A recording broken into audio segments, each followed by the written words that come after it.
Empty streets have become the new normal during the COVID-19 pandemic. Thousands laid off or furloughed, stores shut down, public gatherings banned, travel restrictions and physical distancing imposed, as a third of the world practices some form of a lockdown to slow down the spread of COVID-19. And all of this is having an impact on our global economy. Industries like airlines, import-export companies, tourism, retailers, events, restaurants, and many other non-essential services have been hit, some harder than others.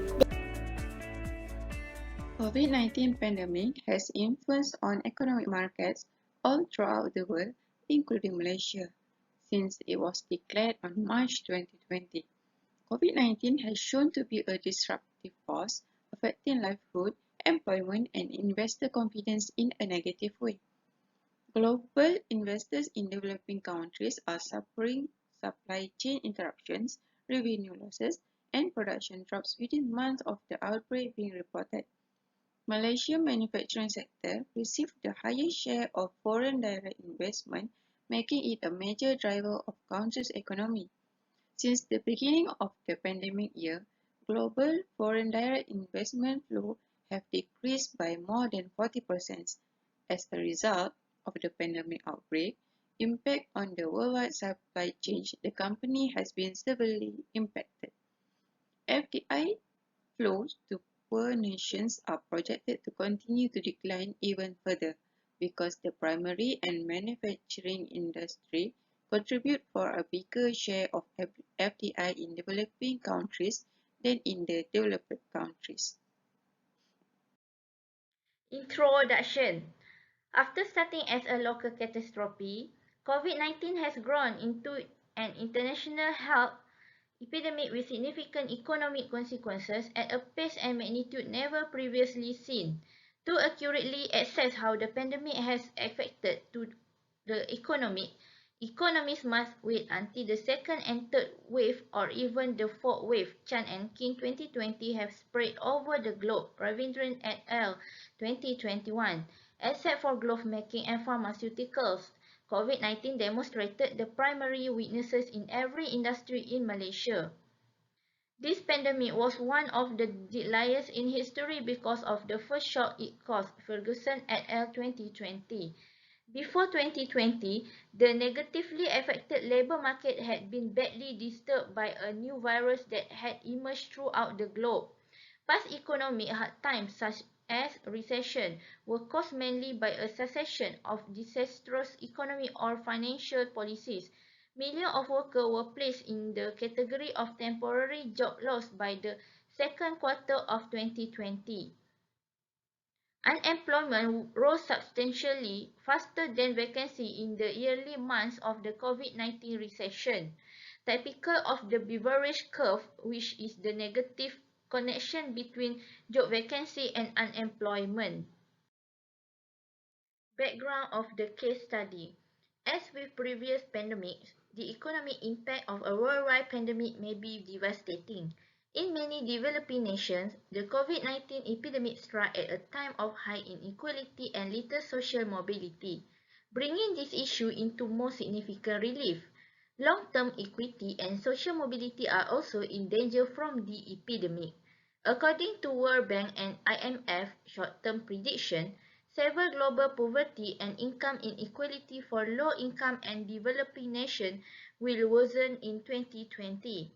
Early evidence indicates that the pandemic's effect on the labour market differ dramatically among countries, depending on the nature of employment, people and businesses.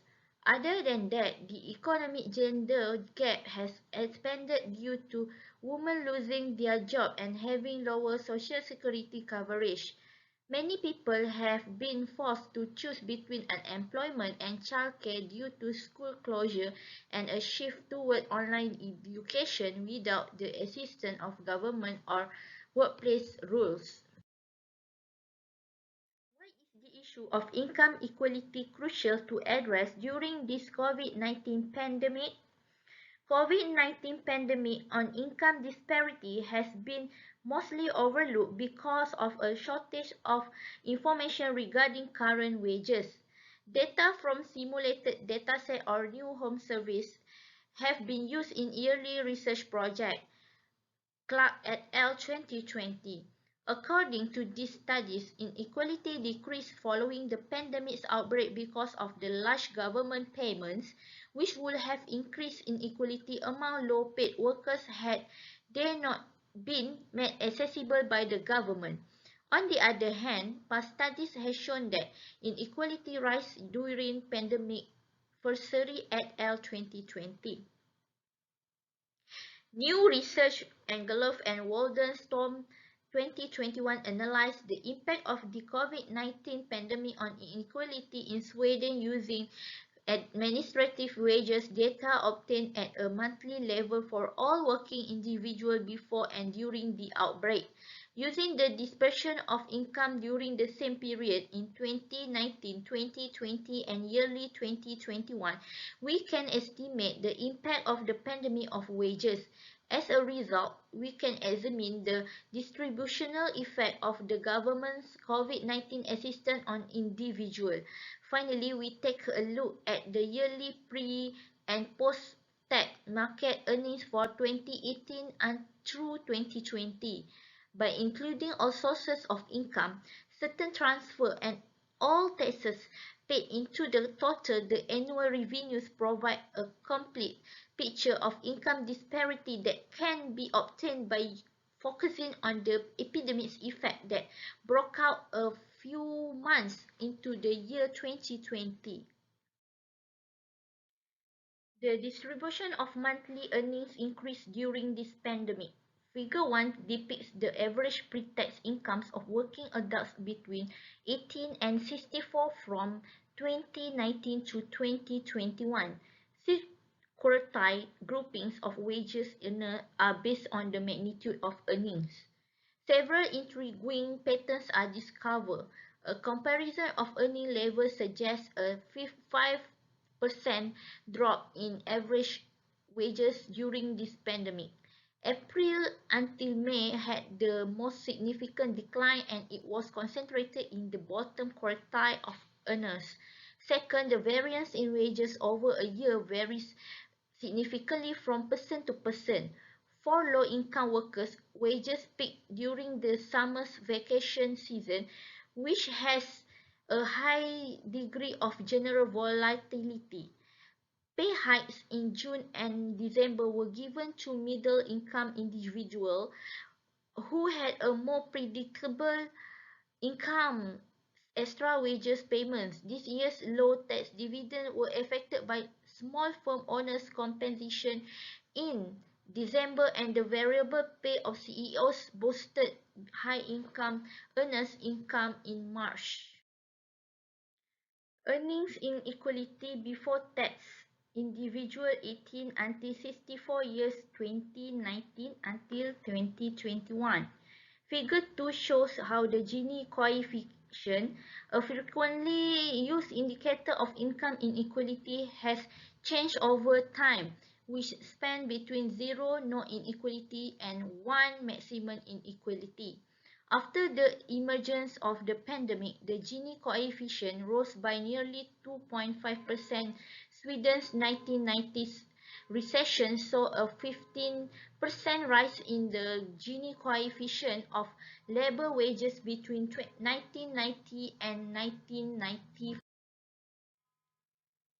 Earnings impact of the COVID-19 pandemic across the earnings distribution, RIF regressions. Using figure 3, we can see how the pandemic impacts income throughout the income range in more detail. The effect of the pandemic on salaries are depicted in this graph using so-called RIF regressions for the whole observation period. We use both annual trends and year-to-year fluctuation to determine the influence. Low-income earners were shown to have the most significant detrimental impact on their wages. Average wages fell by 6% for those at the very lowest of the income scale. They plummeted by 2.4% in the center and 1% in the top 100, with a confidence interval between 0% and 2%. In these estimates, the pandemic's impact on the Swedish labour market has been negative. Employment share in March until December among workers with a salary in January until February 2019 until 2020.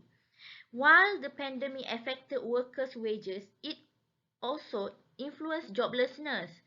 According to Figure 4 in 2019 and 2020, the proportion of employees who earned pay in January until February but were out of employment in March until December is shown. A threefold rise in the rate of employees who became jobless in the poorest quartile from 6% in 2019 to 18% in 2020 is seen in the graph. The COVID-19 pandemic saw a dramatic increase in the number of people out of work, showing that the epidemic had a significant impact on a general level of inequality. Business, employees, and households have all been impacted by the COVID-19 outbreak. Investment from outside the country plays an essential part in the growth and development of a country's economy. In the event of a global pandemic of COVID-19, several developing countries, including Malaysia, are afraid that they might be deprived of FDI. Three of the factors that will give investors confidence to invest in Malaysia are market size, inflation rate, and exchange rate. The investors' confidence depends on how attractive they see their investment options. Numerous aspects contribute to the confidence of investors in Malaysia. Firstly is the market size. Investors believe that a country's investment potential increases in direct proportion to the size of its market. In comparison to Malaysia, neighbor countries such as Indonesia, Thailand, and Vietnam have much smaller markets. In deciding whether to invest, investors consider the size of the host country's market as a proxy for that country's economic health and the demand for its products. The bigger the market size, the greater the economic growth and economic development level will attract more investors to invest. Malaysia's market size is a significant factor of FDI because Malaysia has a large market which leads to massive inflows. Malaysia is recognized as one of the emerging countries that favors FDI for countries' development. Secondly is inflation rate or stability. Social, political, economic, and environmental variables all contribute to stability. FDI will increase when the country's politics are stable. Political stability is one of the key factors to attract large amounts of FDI. FDI in the host country is predicted to decline because of an increase in inflation. For developing countries, FDI inflows are an essential aspect of economic development and growth. Macroeconomic stability is a critical foundation for financial reform. As stated in the research of Norbach and Ali 2001, to achieve successful inflation stabilization, some fiscal adjustment and an increase in the private sector's share of domestic credit are necessary. The rate of inflation can be used as a proxy for macroeconomic stability. And the third factor is exchange rate. FDI is more likely to come into a country when the value of its currency drops and when the value of the host country rises.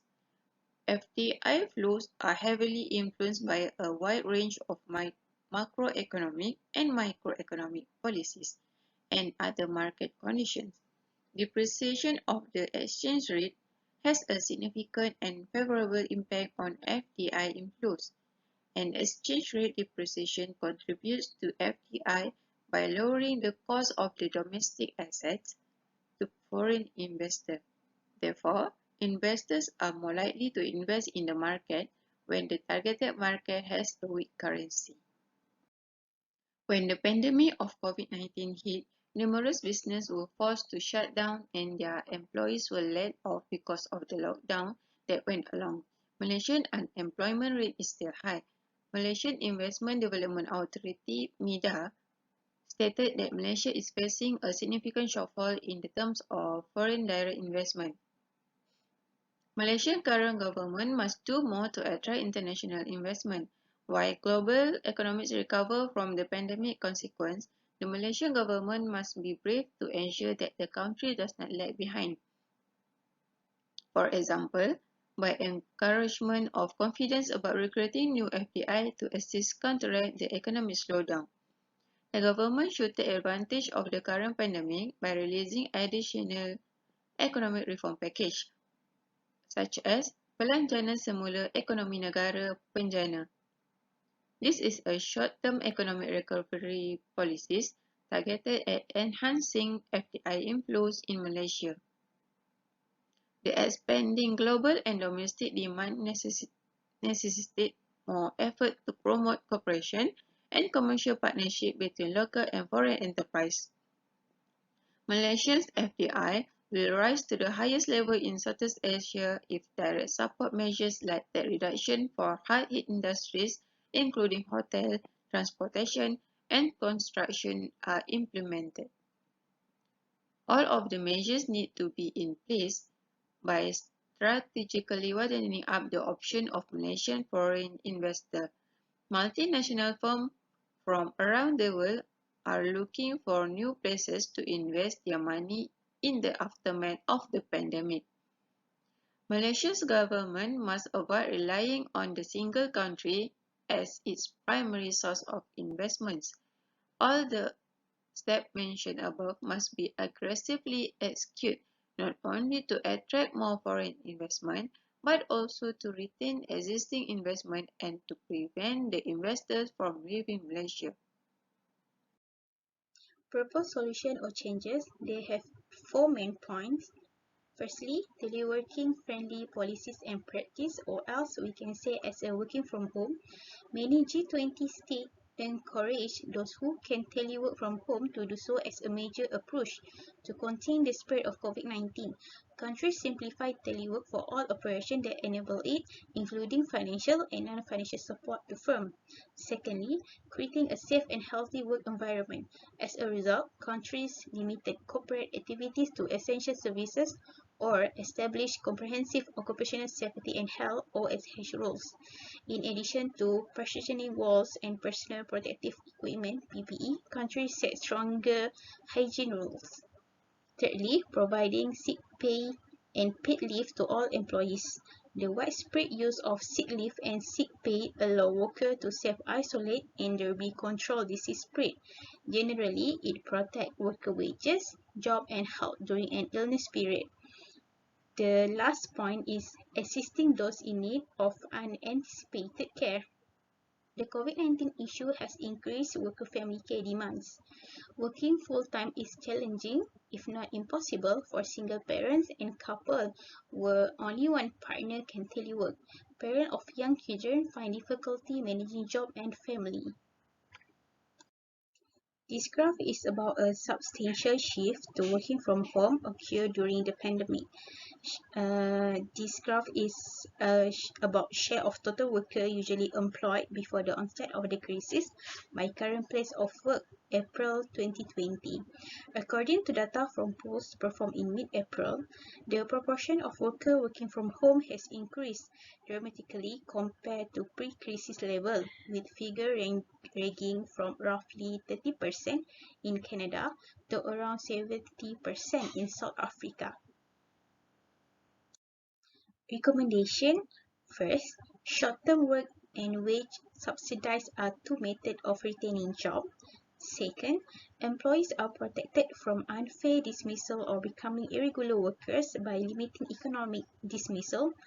Third, firm access to liquidity. And lastly, fourth, service and training for those looking for work as well as those already employed. Explanation for the point of recommendation. Firstly, job retention scheme or JRS are one of the key policy strategies used to limit mass layoff and protect salary in many advanced G20 countries. They strive to save jobs by temporarily lowering labor expenditure, which often account for a substantial percentage of operational costs, especially in the service sector, which has been hit hard by the recession. Secondly, during the crisis, some G20 countries imposed curbs and collective and individual dismissal to prevent mass unemployment. It is also vital that migrant and refugee employees are regular or do not become irregular. Facilitating visa extension, amnesty, and work or residence permit renewal can ensure regular access to key service and prevent an increase in irregularity. Thirdly, a number of G20 countries implemented a wide range of emergency measures targeted at bolstering the liquidity of business. Additionally, the government stepped in to help companies manage their long-term financial obligations. Subsidies, loan guarantee, and tax measures supporting the financial liquidity of business were all included. And lastly, in response to rising benefit claim and physical distancing requirement, countries implemented measures to assist public employment agencies in coping. To begin with, state agencies tasked with managing this program were overwhelmed by the tremendous influx of people claiming unemployment benefit and the widespread use of work retention program. This graph shows a participation in job retention scheme across G20 countries. Approved application and actual participant in job retention scheme as a share of dependent employees on May 2020. The new or expanded employment retention program have been widely adopted in various G20 countries. In May of 2020, enterprises in France, Italy, the UK, Germany, and Australia requested assistance from job retention program on behalf of 50% of their dependent staff. Even if some government requested the scheme, they are not being used as much as they were intended to in reality. Real take-up in Germany was 90% and in France it was 30%. The widespread adoption of this tool explained in part why significant increase in unemployment were not observed in Canada and the United States, in Australia, and many Europe countries. For conclusion, better policy consistency, especially between economic, employment, and social programs, and a government-wide approach are required. All stakeholders must be included in the development and implementation of country-specific policy package. For this effort to succeed, everyone in society must share responsibilities. Because the COVID-19 factors on employee engagement in a remote work environment are complex, the study sought to better understand employee engagement in a remote work context. Employees who choose to stay home due to COVID-19 face particular issues managing work and family life, which could negatively impact their life of engagement. The benefit and downside of working remotely have been researched historically and currently. Lastly, following the epidemic, organizations should prioritize this developing team and employee involvement in general.